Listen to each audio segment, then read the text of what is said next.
Picture this. It's 10:30 p.m. on a dark Texas highway, just 18 miles from the Mexican border. A single armored police cruiser cuts through the desert night, carrying $9 million in cash stolen from the most dangerous cartel in North Mexico. Behind the wheel sits Sheriff John Hale, a 48-year-old war veteran, pillar of his community, and the man everyone trusted to keep their streets safe. His hands grip the steering wheel tight, his face tense with concentration. He's calculated every detail, every second of his escape route. In 18 minutes, he'll cross into Mexico and disappear forever. Then his phone buzzes, a text message. No words, just a video. On the screen, his children, bound, tortured, the sound of cruel laughter in the background. Hale slams the brakes. Dust explodes into the air. He sits frozen, staring at the screen.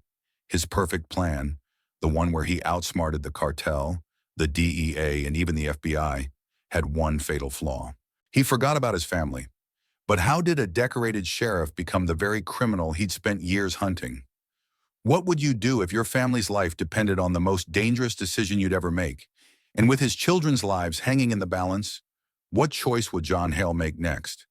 This is the true story of John Hale, the sheriff who became a kingpin for exactly 24 hours in the impossible choice that would define the rest of his life.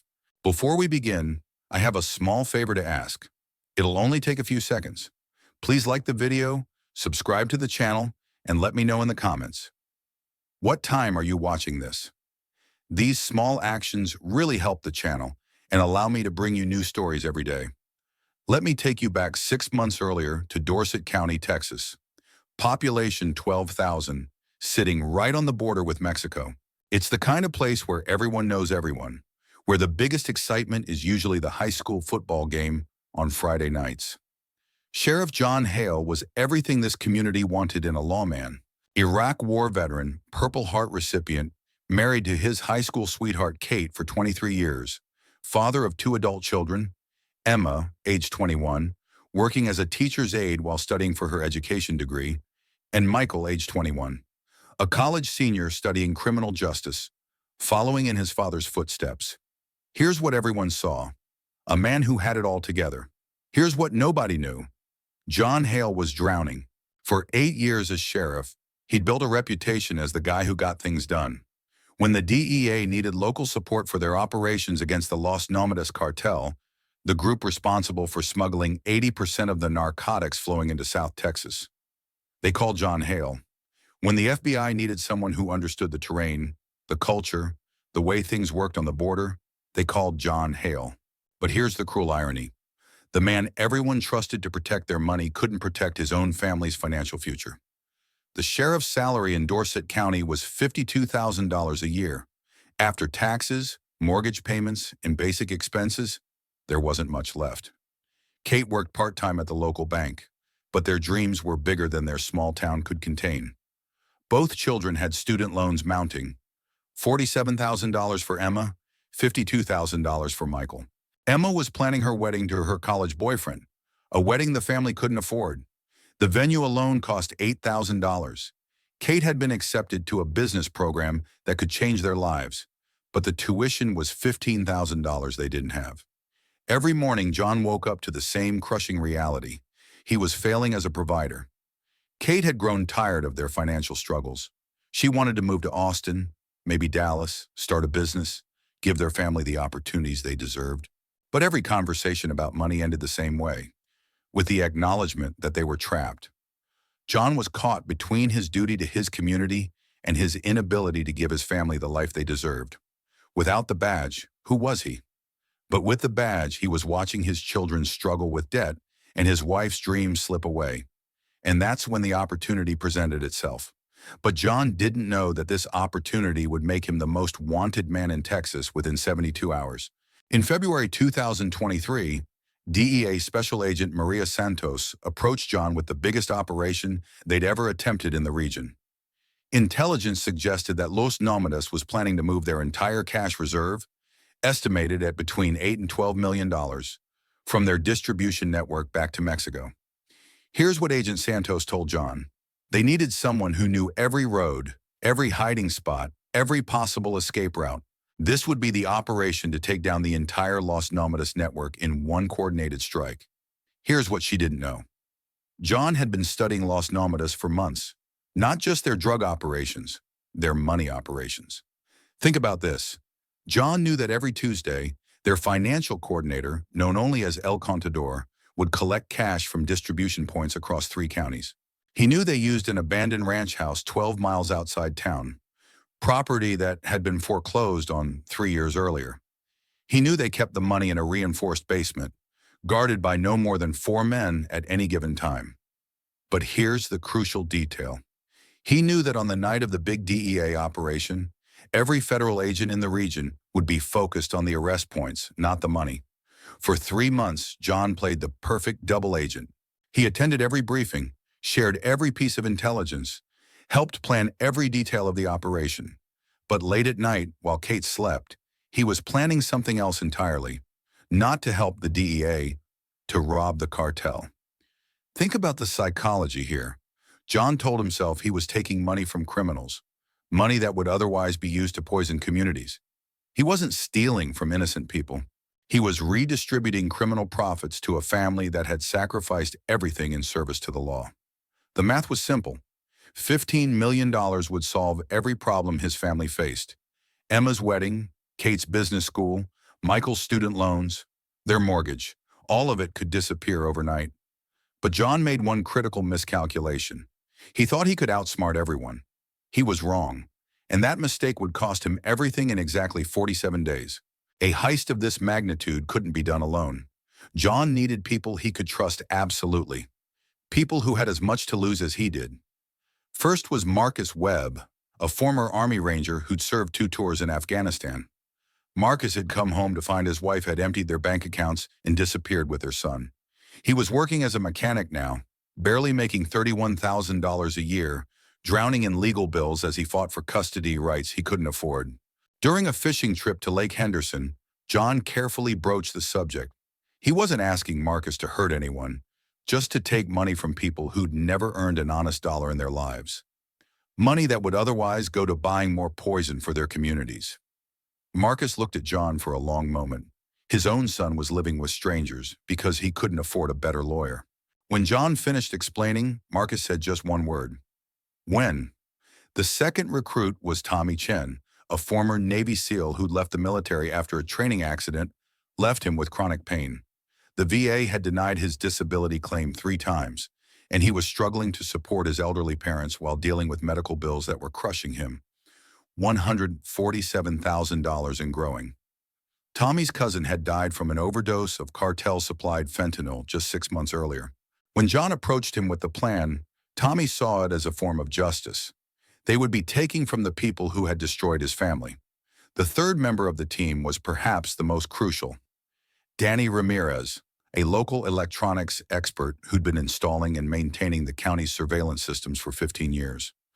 Danny knew every camera, every recording device, every security system in the region. Danny's daughter had been in a car accident caused by a driver high on cartel drugs. The medical bills had bankrupted his family. $230,000 for surgeries, rehabilitation, ongoing care. His daughter would need assistance for the rest of her life, and insurance had covered less than half. Danny could provide them with a 6-hour window where the security systems would show nothing but empty corridors and peaceful nights. After that, they'd be on their own. 4 men, 4 desperate situations. One plan, but none of them knew that Los Nomadas had been watching John for weeks. The DEA operation was scheduled for March 15th, 2023, a date that would go down in Texas law enforcement history for all the wrong reasons. It would be the largest coordinated law enforcement action in the region's history.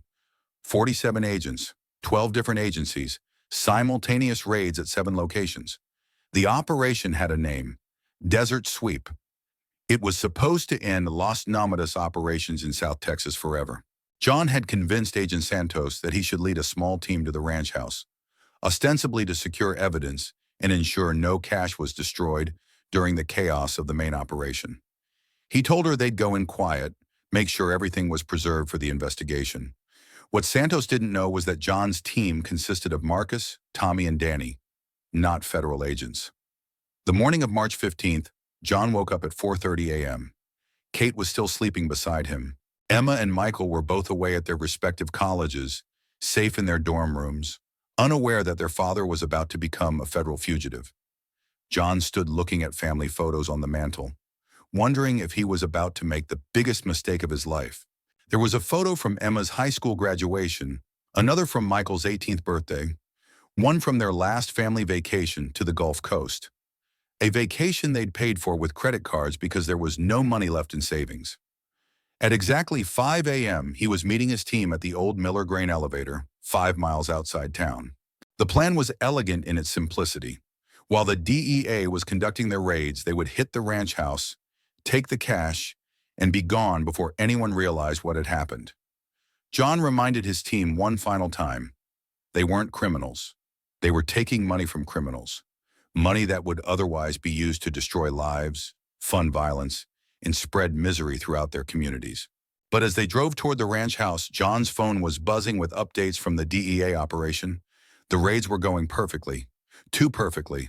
What he didn't know was that Los Nómadas had been expecting this night for weeks. They had informants everywhere, including one very close to the operation. In exactly 73 minutes, John's perfect plan would become a perfect nightmare. At 6 a.m. sharp, John's team approached the ranch house. Danny had already confirmed that the security cameras were looped, showing empty corridors while they moved through the property. The house appeared deserted, suspiciously deserted. Marcus noted the absence of guards as they approached the basement entrance. Something felt wrong about the entire situation, but John was committed now. They'd come too far to turn back. Using bolt cutters, they broke through the reinforced door and descended into the basement. What they found exceeded their wildest expectations. Not $8 million, not even $10 million. $15.3 million in cash, neatly stacked in waterproof containers, ready for transport. More money than any of them had ever seen in their lives. More money than they dreamed possible. Tommy whispered that there was enough money here to disappear forever, to solve every problem any of them had ever faced. Think about this moment. 4 desperate men staring at more cash than most people see in a lifetime. John calculated quickly. This was enough to pay off every debt, fund every dream, secure every future. Emma's wedding could be a fairy tale. Kate could start any business she wanted. Michael could graduate debt-free. They worked quickly, transferring the money to John's armored police vehicle. 93 pounds per $1 million. They were loading over 1,400 pounds of cash. But as they loaded the last container, John's radio crackled to life. Agent Santos was calling for him at the Henderson facility. There was a problem with one of the other raids, and they needed his expertise immediately. John's adrenaline spiked. The Henderson facility was where Los Nómadas stored their drugs. If something had gone wrong there, if the operation was falling apart, his window of opportunity was closing fast. He confirmed he was en route, but instead of heading to Henderson, John was driving toward the Mexican border, $15.3 million in his back seat, his entire life about to change forever. At that moment, John Hale thought he was the smartest man in Texas. He was about to learn how wrong he was. It didn't take long for Los Nómadas to realize they'd been robbed. By noon on March 15th, word was spreading through the cartel's network like wildfire. Someone had stolen their entire cash reserve during a federal operation. But this wasn't just any robbery. This was a declaration of war. The cartel's leader, known only as El Jefe, had built his reputation on one simple principle. Crossing Los Nómadas meant not just death, but public execution designed to send a message to anyone who might consider similar betrayals. When he learned that someone had robbed them during a federal operation, using knowledge that could only come from inside law enforcement, he knew exactly what had happened. Someone wearing a badge had betrayed them, and El Jefe had zero tolerance for betrayal. The hunt began immediately. Every contact in the sheriff's department, every corrupt official they'd ever bribed, every piece of leverage they'd ever accumulated, all of it was activated to find the traitor. Here's how thorough they were. The cartel's investigation team included a former Mexican federal police detective, 2 ex-military interrogation specialists, and a computer expert who could trace digital footprints across multiple networks. They started with anyone who had access to information about their operations, anyone who knew about the ranch house, anyone who could have coordinated the timing with the DEA raids. The investigation took exactly 31 hours. By the evening of March 16th, they had their first target. Marcus Webb was found in his apartment, bound to a chair. His neighbors later told police they'd heard sounds of distress for hours, but had been too afraid to call for help. The scene suggested he'd been interrogated extensively before his death, but Marcus had given them nothing. Even under extreme duress, he'd protected his team. Tommy Chen's military training served him well initially, but even Navy SEALs have their limits.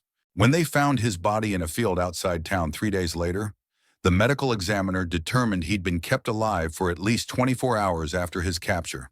Tommy had also remained silent, but the cartel was learning from each interrogation, narrowing down their search. Danny Ramirez simply vanished. His surveillance equipment was destroyed, his apartment emptied, his car found burned out on a back road. He was never seen again, and authorities presumed he'd been taken across the border. Danny's disappearance told John everything he needed to know. They were coming for him next. John Hale, meanwhile, had disappeared completely. But he wasn't running. He was preparing for war. While his team was being systematically eliminated, John had retreated to a place he'd prepared months in advance, an abandoned airplane hangar in the desert, 40 miles from the nearest town. The hangar had been used for crop dusting back in the 1980s, but had been empty for over a decade. John had spent weeks preparing it, stockpiling supplies, installing generators, creating a fortress that could sustain him for months if necessary. The $15.3 million was hidden in a buried shipping container a half-mile from the hangar. John had learned from the best. The military had taught him that the key to survival was always having an escape plan and never keeping all your assets in one location. For 6 days, he monitored radio communications, tracked the investigation, waited for the heat to die down. He listened to every police frequency, every DEA channel, every FBI communication he could intercept. The DEA was baffled. Agent Santos was facing questions from Washington about how such a large amount of cash could simply vanish during a federal operation. The official investigation was focusing on the possibility that the cartel had moved the money before the raids, or that it had been destroyed during the chaos of the operation. No one suspected that it had been stolen by the very law enforcement officer who'd helped plan the raid. But John knew the cartel wouldn't give up. They couldn't afford to. $15.3 million was their entire operating budget for the region. Without it, their distribution network would collapse. Their soldiers would defect. Their territory would be absorbed by competitors. He was right. On March 22nd, they found him. John was checking the perimeter when he saw the dust cloud on the horizon. 3 vehicles, moving fast, heading straight for the hangar. Somehow, despite all his precautions, they tracked him down. How far would you go to protect what you'd stolen? John was about to find out. The firefight that followed lasted 4 hours and would later be described by FBI investigators as one of the most intense criminal confrontations in Texas history. John had the advantage of cover and preparation. He'd spent days studying the approaches to the hangar, creating defensive positions, stockpiling ammunition. But the cartel had numbers and determination, and they were willing to sacrifice men to achieve their objective. The battle began at dawn and continued through the morning.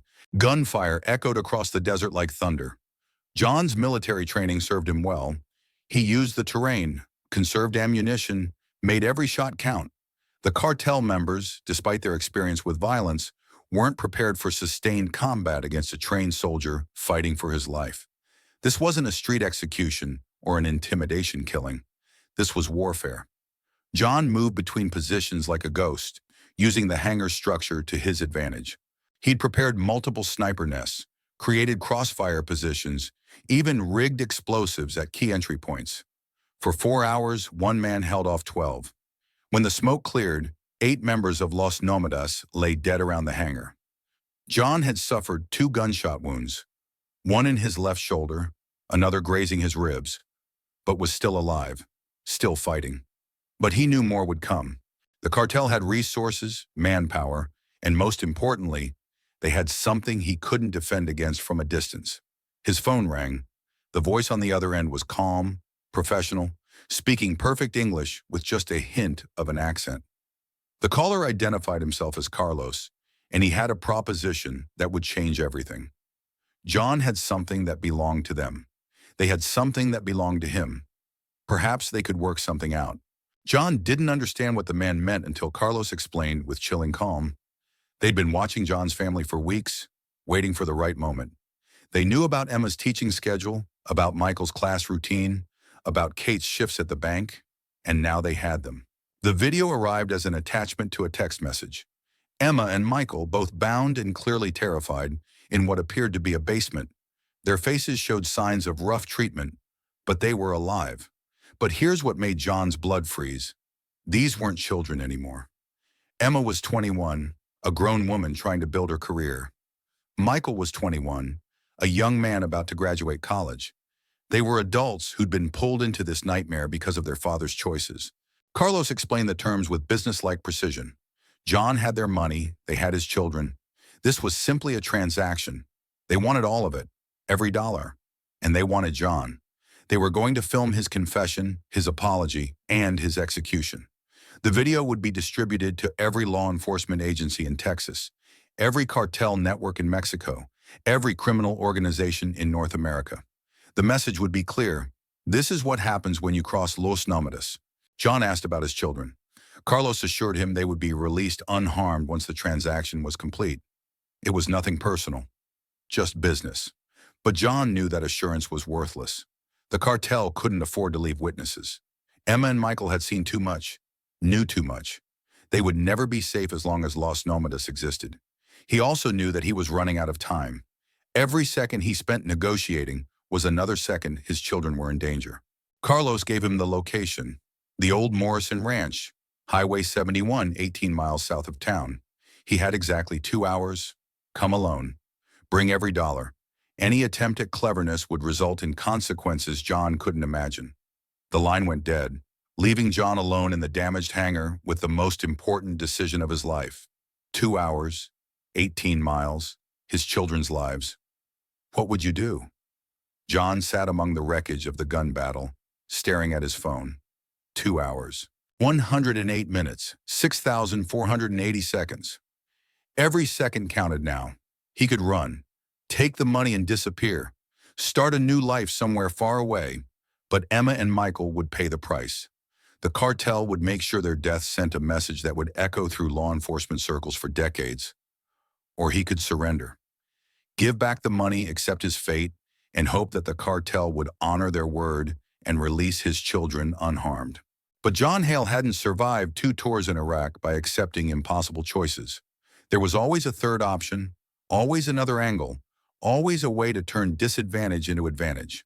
He retrieved the money from its hiding place, $15.3 million in cash, weighing over 1,400 pounds. But he also loaded something else. Every weapon he'd accumulated over the years, every piece of tactical equipment, every tool that might give him an edge in what was coming. As he drove toward the Morrison Ranch, John's mind was calculating angles, distances, possibilities. The ranch was an old cattle operation, abandoned for 5 years. He knew the layout better than anyone. He'd responded to vandalism calls there multiple times when he was a deputy. The main house sat on a small hill overlooking the property. There was a barn, a stable, and several outbuildings. Plenty of places to stage an ambush, plenty of cover for a tactical approach. But they had his children. One wrong move, and Emma and Michael would die. The distance to the ranch, 18 miles. At his current speed, 17 minutes. As he approached the ranch, John's phone buzzed again. Another video, this one showing his children in more detail. They were in what looked like a basement, and the fear in their eyes was heartbreaking. Emma mouthed the words, "I love you, Dad," to the camera. Michael tried to look brave but couldn't hide his terror. John pressed the accelerator, knowing he was driving toward either the rescue of his family or the end of his life. Remember that police cruiser from the beginning? This is how John Hale ended up on that highway, with $9 million and a video of his tortured children. But the story's not over yet. The Morrison Ranch looked exactly as John remembered it, except for the vehicles. 6 cars parked around the main house, their occupants invisible in the gathering dusk. John parked his truck at the main gate and stepped out slowly, his hands visible. He'd hidden weapons throughout the property during his years as a deputy, but reaching them would require careful planning and perfect timing. A voice called out from the house, welcoming him to what the speaker called his retirement party. A tall man in an expensive suit emerged from the shadows, flanked by two armed guards. This had to be Carlos. Carlos looked like a businessman, not a cartel enforcer. Expensive watch, tailored suit, perfect English. But his eyes were cold, calculating. This was a man who'd built his reputation on violence. The cartel leader asked about the money, and John confirmed he had it. $15.3 million, every cent they'd stolen. Carlos nodded to his men, who began loading the money into their vehicles. He complimented John on his entrepreneurial spirit, noting that they'd been watching him for months. They'd known he was getting close to their operation, but hadn't expected him to be quite so ambitious. Think about the psychology here. Carlos wasn't angry. He was almost admiring. John had pulled off something impressive, something that required planning, courage, and skill. In another life, Carlos might have recruited him. John asked to see his children, but Carlos explained that first they needed to discuss the terms of his surrender. John was going to confess to his crimes on camera, apologize to their organization, and then disappear permanently. When John asked about his children's safety, Carlos assured him they would be released unharmed. He gave his word as a businessman. John knew that word was worthless, but he also knew he needed to buy time. Every second of conversation was another opportunity to assess the situation, to count enemies, to plan his next move. Carlos gestured toward the barn, explaining that his children were waiting for him there. But as they walked, John was calculating. 7 men visible, 3 vehicles running, multiple weapons, and somewhere in that barn, his children were waiting for him to save them. The distance to the barn, 47 yards. The number of armed men, at least 11. The odds of success, almost 0. Almost. The barn was exactly as John remembered it. A large open space with a hayloft overlooking the main floor. But now it had been converted into something else, a prison and a film studio. In the center of the space, Emma and Michael sat bound to chairs, their faces showing the strain of their ordeal. When they saw their father, their expressions mixed hope with terror. John's heart broke seeing his children in this condition. These 2 young adults, both trying to build their own lives, had been dragged into this nightmare because of his choices. Emma should have been planning her wedding. Michael should have been studying for his finals. Instead, they were here because their father had decided to become a criminal. As he moved toward them, John was counting everything. 7 men in the barn, 3 more outside, at least 6 vehicles, which meant possibly more reinforcements. Multiple cameras set up for filming. Professional lighting. Carlos entered behind him, commenting on the touching nature of their family reunion. He explained that John's children weren't going anywhere. They were going to witness what happened to people who stole from Los Nómadas. It would be educational. That's when John noticed the full extent of the camera equipment set up in the corner. Professional lighting, multiple angles, sound equipment. They weren't just going to execute him. They were going to produce a film. Carlos explained that John's death wasn't just punishment. It was advertisement. Every corrupt cop, every greedy official, every person who thought they could take advantage of their organization would see what happened to John Hale. The video would be distributed across law enforcement networks, uploaded to cartel websites, shared through criminal organizations worldwide. John's death would become a legend, a warning, a deterrent. But as John studied the setup, the positioning of the guards, the layout of the equipment, his military training was analyzing every detail, looking for weaknesses, calculating possibilities. He also noticed something else. The barn's electrical system was still connected to the main house, and he remembered installing a remote cutoff switch during a vandalism investigation 3 years earlier. The switch was in his pocket. John looked at his children one more time. Emma was trying to be brave for her younger brother. Michael was trying to be strong for his sister. They believed their father could save them. They still believed in him, even after everything he'd done. Carlos was explaining the filming process when John made his decision. 24 hours ago, John Hale was a respected sheriff. Now he was about to become something else entirely. What happened next would be debated by law enforcement experts for years. Some called it the most audacious rescue operation in Texas history. Others called it the desperate act of a man with nothing left to lose. John told Carlos that he wanted him to know something. He wasn't just a corrupt sheriff, he was a father. And fathers don't negotiate with people who threaten their children. He pressed the switch. The barn went black. Complete darkness. Total silence for exactly 3 seconds. Then chaos. What followed was 7 minutes of violence that would haunt the survivors for the rest of their lives. John had trained for night operations in Iraq, had fought in urban warfare in Fallujah, had prepared for exactly this scenario during his weeks in the hangar. He moved through the darkness with lethal precision, using weapons he'd cached years earlier during his investigations of the property. Night vision goggles he'd borrowed from the sheriff's department, a tactical knife he'd carried in Iraq, a suppressed pistol he'd taken from a drug bust years ago. One by one, the cartel members fell. Their advantage of numbers was neutralized by John's superior knowledge of the terrain and his desperation to save his children. The first guard went down silently, taken from behind with the knife. The second never saw John coming. The third managed to fire one shot before John's blade found him. In the darkness, confusion reigned. Cartel members fired at shadows, at each other, at nothing. John moved between them like a ghost, striking and disappearing, using their panic against them. When the emergency lighting finally kicked in, 8 members of Los Nómadas lay motionless in the barn. John had suffered 2 more gunshot wounds but was still standing, still fighting. He quickly cut his children's bonds, checking them for injuries. They were shaken but unharmed, staring at their father with a mixture of awe and terror. But John could hear vehicles approaching, reinforcements arriving. The ranch was about to become a war zone, and he couldn't fight an army while protecting his children. That's when he remembered something from his investigation files, the tunnel system. But they had maybe 90 seconds before the reinforcements arrived. 90 seconds to escape or die trying. During Prohibition, the Morrison Ranch had been a smuggling operation, moving bootleg liquor from Mexico to markets in San Antonio and Houston. The previous owners had built a network of tunnels connecting the barn to the main house, and from there to a hidden exit near the creek. John had discovered the tunnels during his investigation years ago, but had never fully explored them. Now, with his children's lives at stake, he was betting everything on a passage he'd only seen once, in daylight, with proper equipment. The tunnel entrance was hidden behind a false wall in the barn's north corner. John had memorized its location during his deputy days, but finding it in the darkness, with gunfire erupting outside, required all his focus. He pulled away the rotted boards to reveal a narrow opening and told his children they were going to crawl through. It would be scary, it would be uncomfortable, but it was their only way out.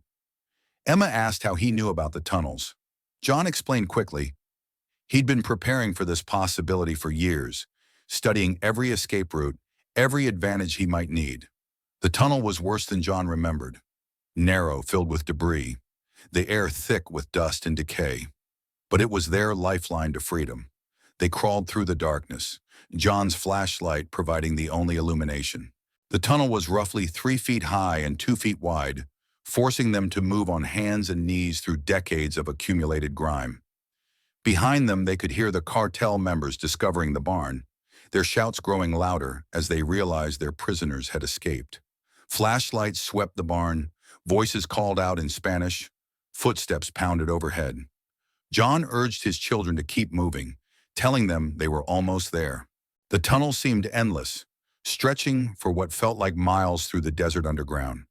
John's wounds were bleeding freely, his strength fading with each passing minute. But he couldn't stop, not while his children needed him. The distance through the tunnel, approximately 200 yards. The time to crawl that distance, 8 minutes that felt like hours. Finally, they reached the exit, a grate covered with vegetation, barely visible in the moonlight. John pushed it aside and helped his children climb out. They were by the creek, a quarter-mile from the ranch house. John's truck was too far away, surrounded by too many armed men. But there was another option. John pointed to an old bridge across the creek, explaining they would cross there and follow the railroad tracks to town. The distance to safety, 2 miles through open desert. But as they started moving, John heard the sound he'd been dreading. Dogs barking. The cartel had brought tracking dogs. He told his children to run as fast as they could. The final sprint for freedom was about to begin. The next 20 minutes were a blur of darkness, fear, and adrenaline. John and his children ran through the Texas desert, pursued by armed men and tracking dogs, their only guide the distant lights of town. John's wounds were slowing him down, blood loss making him dizzy, but he pushed forward through sheer will. Emma and Michael, despite their terror and exhaustion, kept pace with their father, their determination matching his own. Behind them, the sounds of pursuit grew louder. Flashlights swept the landscape. Voices called out in Spanish. The barking of dogs grew closer. The cartel had at least 15 men in the search party, plus vehicles patrolling the roads. John pointed to a cluster of lights ahead. The Hendersons' farmhouse. They could call for help there, get law enforcement involved, end this nightmare. But as they approached, John realized it was too late. The cartel had vehicles now, engines roaring across the desert. They would be caught before they could reach safety. That's when John made his final decision as a father. He told Emma and Michael to run to the house, knock on the door, tell the occupants to call 911, and identify themselves as Sheriff Hale's children. He gave them his badge, his identification, everything they'd need to prove who they were. When they asked about him, John explained he was going to make sure the cartel couldn't follow them. Someone had to slow down the pursuit, buy them time to reach safety. John turned back toward their pursuers, his service weapon in his hand. He had 6 rounds left in his pistol, plus a backup magazine, against at least a dozen men with automatic weapons. The mathematics were grim, but the choice was clear. He shouted for his children to go, to run now, to save themselves. Emma and Michael sprinted toward the farmhouse, their father's words echoing in their ears. Behind them, gunfire erupted in the darkness. But John Hale had one last surprise.